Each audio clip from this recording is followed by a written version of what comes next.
Assalamualaikum warahmatullahi wabarakatuh. Halo semua, aku Miss Diva dan welcome to Didi Podcast. Wah, hari ini tuh rasanya semangat banget ya. Ditambah di Surabaya ini udaranya lagi sejuk dan cuacanya juga cerah parah. Oke, karena ini adalah podcast perdana Didi Podcast, rasanya kurang lengkap kalau kita ngelakuin ini sendiri. Rasanya sedih banget kan kalau sendiri, so aku akan telepon salah satu temen aku untuk bergabung dan nemenin aku di podcast perdana ini. So, gak usah lama-lama, langsung aja aku telepon Miss Yusi. Halo Miss Yusi, wah akhirnya nih Miss Yusi udah bisa bergabung sama kita dan teman-teman dari Didi Podcast. Oke, karena dari tadi aku udah bilang nih ke teman-teman Didi Podcast, aku bakalan ngajak salah satu teman untuk nemenin aku di podcast perdana ini. Dan rasanya nih ya nggak afdol kalau Miss Yusi nggak memperkenalkan diri secara langsung. Oke, langsung aja nih Miss Yusi, boleh dong kenalin diri Miss Yusi ke teman-teman dari Didi Podcast. Hai Miss Diva, lama banget nih gak ketemu selama pandemi. Dan halo juga buat teman-teman Didi Podcast. Kenalin, aku Yusi dari mahasiswa Farmasi UNER. Dan makasih udah mau ngajak aku gabung di podcast perdana dari Didi Podcast. Nah, aku jadi terharu banget nih. Semoga di kesempatan kali ini kita bisa seru-seruan bareng ya. Bener banget, kita bakalan seru-seruan kali ini sama aku Miss Diva dan Miss Yusi juga. Nah, seperti yang aku bilang di awal, hari ini tuh udaranya sejuk, cuacanya juga cerah, pas banget sama tema yang bakalan kita bawain untuk podcast perdana kita. Nah, kira-kira nih Miss Yusi, tema apa sih yang bakal kita bawain untuk hari ini? Wah, teman-teman di podcast pada tahu nggak nih kita bakal bahas apa? Oke, langsung aja. Jadi hari ini kita bakal bahas betapa pentingnya label halal dalam kosmetik. Wah, bener-bener seru banget nih ya tema yang akan kita bawain hari ini. Dan aku yakin nih, pasti banyak dari teman-teman yang sama juga sering nanya-nanya nih, perlu nggak ya labelnya? Perlu nggak sih label halal itu? Oke, kita mulai aja Miss Yusi. Kalau dari Miss Yusi sendiri nih, gimana nih pemakaian kosmetik selama pandemi ini? Pasti banyak banget dong. Coba hal-hal baru, kosmetik baru selama pandemi ini, ya kan? Wah, Miss Diva bisa aja nih, bener banget nih Miss. Aku lagi coba-coba banyak kosmetik nih, mulai dari skincare, body care, maupun hair care. Tunggu nih Miss, jadi hair care sama body care itu ternyata selama ini masuk kosmetik ya? Betul banget Miss. Jadi kosmetik itu nggak cuman yang dipakai di wajah aja, tapi apa yang kita pakai di tubuh kita juga. Misalnya nih, sebenarnya mulai dari kita bangun tidur sampai kita sebelum tidur, atau bahkan pas waktu tidur pun kita pakai kosmetik loh. Misalnya aja nih kita waktu mandi, udah ada 3 kosmetik yang kita pakai, ada sabun, ada sampo, ada pasta gigi. Nah, itu juga termasuk kosmetik. Nah, pas waktu kita tidur, kita biasanya pakai sleeping mask gitu, Miss Diva. Dan teman-teman di podcast sudah pada tahu belum nih? Oke, ini kita masih awal aja nih pembahasannya. Kita udah dapat pengetahuan baru buat teman-teman di podcast dan juga pengetahuan buat kita semua. Nah, gimana nih Miss? Karena tadi katanya udah coba-coba nih ya kosmetik baru dan pemakaiannya juga lumayan banyak pasti kan. Nah, sebenarnya selama pemakaian kosmetik baru ataupun yang sudah lama itu ada rasa khawatir atau takut gitu nggak sih Miss? Kalau ditanya khawatir, pasti adalah ya. Kosmetik kan pasti kita gunain sehari-hari tanpa kita sadari. Nah, kosmetik itu menempel di kulit dan akan terbawa pada saat kita melakukan ibadah. Nah, untuk umat muslim, ibadah yang sering dilakuin kan ibadah sholat nih. Nah, ketika sholat, kita harus terbebas dari najis kan. Sekarang bagaimana ceritanya kalau di kulit kita menempel kosmetik yang mengandung najis? Artinya, sholat menjadi tidak sah karena ada najis yang menempel di tubuh. Iya nggak sih, Miss? Wah, setuju banget sih Miss, karena aku tuh kadang-kadang tuh juga mikir kayak gitu tuh, aduh gimana ya gitu. Nah, tapi nih Miss ya, aku nih punya pertanyaan nih, bukannya nih ya, kalau kita wudhu terus otomatis badan kita terbasuh air, bukannya bakalan suci kembali ya Miss ya? Nah, emang sih pada saat kita wudhu ada beberapa bagian yang terbilas air, tapi ada juga kan yang enggak. Contohnya nih, kita pakai body lotion yang digunakan di seluruh tubuh. Kan gak semua bagian yang diolesi body lotion ini terbasuh sama air wudhu. Yaps, betul banget sih. Oke, sekarang kita kembali lagi nih Miss di tema kita. Di era pandemi ini tuh pasti banyak banget kan Miss ya, kosmetik-kosmetik baru yang bermunculan baik dari luar negeri ataupun dalam negeri sendiri.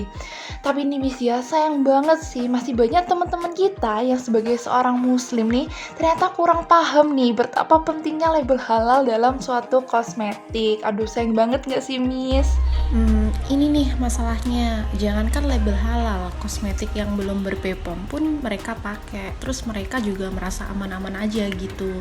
Dan sekarang tuh banyak masyarakat yang lebih mentingin harga daripada kualitas. Sayang banget sih ini. Lalu Miss Diva sendiri nih, tahu nggak sih kenapa alasan MUI ngeluarin label halal? Kalau dari buku yang pernah aku baca nih Miss ya, pastinya MUI itu mengeluarkan label halal bukan tanpa alasan. Nah ini nih, ada salah satu ayat yang ternyata dia itu jadi landasan kenapa MUI itu sampai mengeluarkan label halal dalam suatu produk ataupun kosmetik. Nah, ayatnya itu ada di surat Al-Baqarah ayat 168. Nah, bisa nih aku bacain ayatnya nih ya. Bismillahirrahmanirrahim. Ya ayyuhan nasu kulu mimma fil ardi halalan thayyibah wa la tattabi'u khutuwas syaiton innahu lakum aduwwum mubin. Nah, ini nih teman-teman, artinya juga seru banget. Wahai manusia, makanlah dari makanan yang halal dan baik yang terdapat di bumi. Dan janganlah kamu mengikuti langkah-langkah setan. Sungguh setan itu yang musuh yang nyata bagimu. Aduh, ini kalau membaca arti dari terjemahan ayat ini benar-benar merinding banget ya kan teman-teman? Pasti teman-teman juga setuju. Jadi bisa disimpulin nih, kalau makanan sama kosmetik itu yang nempel atau bahkan masuk ke dalam tubuh harus terjamin kehalalannya. Nah, teman-teman di podcast sudah pada tahu belum tentang ini? Wah, semoga jadi pengetahuan baru nih ya bagi teman-teman di podcast. Nah, mungkin nih ya, sebagian dari teman-teman nih banyak yang belum tahu cara cek aman atau enggaknya produk yang kita gunain cuma dalam waktu kurang dari 5 menit. Aduh, cepet banget nih ya. Gimana nih Miss caranya untuk mengetahui aman atau enggaknya produk yang kita gunain? I see. Buat teman-teman di podcast yang belum tahu nih gimana cara cek produk yang aman dan halal. Sekarang kan kita udah hidup di zaman yang super canggih nih.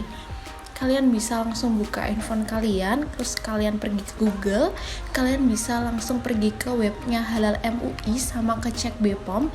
Di sana kalian tinggal masukin nama produk kalian dan di situ nanti bakal keluar produk kalian itu udah terdaftar halal sama udah terregistrasi di BPOM atau belum. Aduh, ternyata caranya sepraktis itu ya. Nah, oke, karena dari tadi kita udah bahas mulai dari produk halal, produk aman, sampai betapa pentingnya label. Sekarang nih Miss ya, kalau ditanya nih setelah nyobain beberapa produk baru nih, kira-kira ada nggak sih kriteria yang sebenarnya dipinginin dari Miss sendiri dalam suatu kosmetik nih Miss? Nah, aku yakin nih buat teman-teman di podcast juga setuju sama aku nih kalau mengenai kriteria produk yang diharapkan. Yang pastinya itu yang pertama itu aman. Terus yang kedua juga ber-BPOM dan yang ketiga kita sebagai umat muslim pastinya juga harus halal dong. Terus yang keempat juga tidak menimbulkan iritasi. Yap, setuju banget. Aku juga setuju, 100% setuju tentang kriteria dari produk. Nah, ini bakalan jadi pertanyaan terakhir nih, Miss ya. Mungkin juga mewakili dari teman-teman dari Didi Podcast. Sebenarnya gimana sih cara atau trik untuk menentukan sebenarnya aku ini sesuai sama produk yang gimana sih? Dan yang aman untuk aku itu sebenarnya produk gimana? Gimana nih, Miss, triknya? Untuk tipsnya nih buat teman-teman di podcast, yang pertama kita harus tahu jenis kulit kita. Terus yang kedua, sesuaiin kosmetik dengan kulit kita, jangan cuman beli karena keracunan atau karena lucu aja. Terus yang ketiga, kita bisa pilih produk yang udah terjamin, yang pastinya udah ber-BPOM sama halal. Terus yang keempat, kita harus tahu ingredients di dalamnya.